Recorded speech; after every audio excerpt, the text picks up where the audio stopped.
Iran Israel যুদ্ধের গুঞ্জন থামলেও ইহুদি রাষ্ট্রের ভেতরে লুকিয়ে রয়েছে এক বিস্ফোরক সত্য। ইরানি ক্ষেপণাস্ত্রের ৬টি আঘাত সরাসরি ভেদ করেছে ইসরায়েলের ৫টি সামরিক ঘাঁটি, হয়েছে ব্যাপক ধ্বংসযজ্ঞ। এমনই চাঞ্চল্যকর তথ্য ফাঁস হয়েছে যুক্তরাজ্য ভিত্তিক একটি গণমাধ্যম। বিশ্লেষণ করা হয়েছে ইরানি হামলার স্যাটেলাইট চিত্র। বিস্তারিত জানাচ্ছেন ইশতিয়াক হোসেন। মধ্যপ্রাচ্যের ১২ দিনের ভয়াবহ যুদ্ধ শেষ হলেও ইরান ইসরায়েলের মধ্যে তথ্য ও প্রচারের যুদ্ধ এখনও তুঙ্গে। যুদ্ধ পরবর্তী সময়ে দুই দেশই নিজেদের চূড়ান্ত বিজয় দাবি করেছে, কিন্তু সম্প্রতি ব্রিটিশ সংবাদ মাধ্যম দ্য টেলিগ্রাফ যে তথ্য প্রকাশ করেছে তা বর্তমানের প্রচার যুদ্ধের বাস্তবতাকে নতুন করে প্রশ্নবিদ্ধ করছে। দ্য টেলিগ্রাফের প্রতিবেদন থেকে জানা যায়, যুক্তরাষ্ট্রের ওরেগন স্টেট ইউনিভার্সিটির একদল গবেষকের স্যাটেলাইট রাডার বিশ্লেষণ অনুযায়ী ইরানি ক্ষেপণাস্ত্র ইসরায়েলের অন্তত ৫টি গোপন সামরিক ঘাঁটিতে সরাসরি আঘাত হেনেছে, যা এতদিন অজানা ছিল।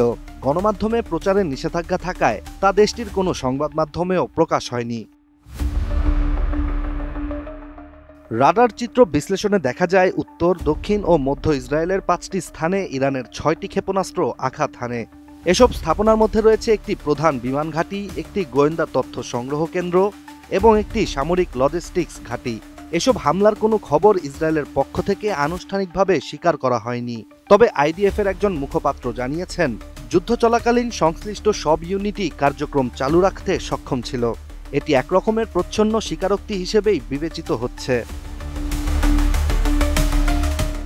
দ্য টেলিগ্রাফের প্রতিবেদনে আরও বলা হয়, এই সামরিক ঘাঁটিগুলোর বাইরে আরও ৩৬টি আঘাতপ্রাপ্ত স্থান রয়েছে ইসরায়েলে।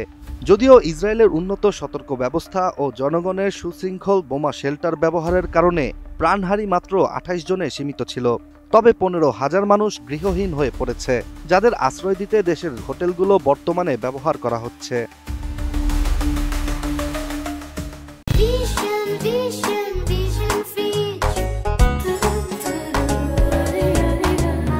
গবেষণা অনুযায়ী যুদ্ধের প্রথম দিকে ইসরায়েলের আকাশ প্রতিরক্ষা ব্যবস্থা বেশ কার্যকর ছিল, কিন্তু অষ্টম দিনের পর পরিস্থিতি বদলে যায়। শুরুতে যে ক্ষেপণাস্ত্রগুলোর ৮৭% প্রতিহত করা সম্ভব হয়েছিল, পরবর্তীতে সেই হার কমে আসে এবং প্রায় ১৬% ক্ষেপণাস্ত্র প্রতিরক্ষা ব্যবস্থা, অর্থাৎ ইসরায়েলের গর্ভ আয়রন ডোম ভেদ করে আঘাত হানতে সক্ষম হয়। ইরান এই যুদ্ধে ব্যাপকভাবে ক্ষেপণাস্ত্র ও ড্রোন একসঙ্গে ব্যবহার করেছে। তাদের কৌশল ছিল দ্রুতগামী ক্ষেপণাস্ত্র ও ধীরগামী ড্রোন একযোগে ছুড়ে ইসরায়েলের প্রতিরক্ষা ব্যবস্থাকে বিভ্রান্ত করা।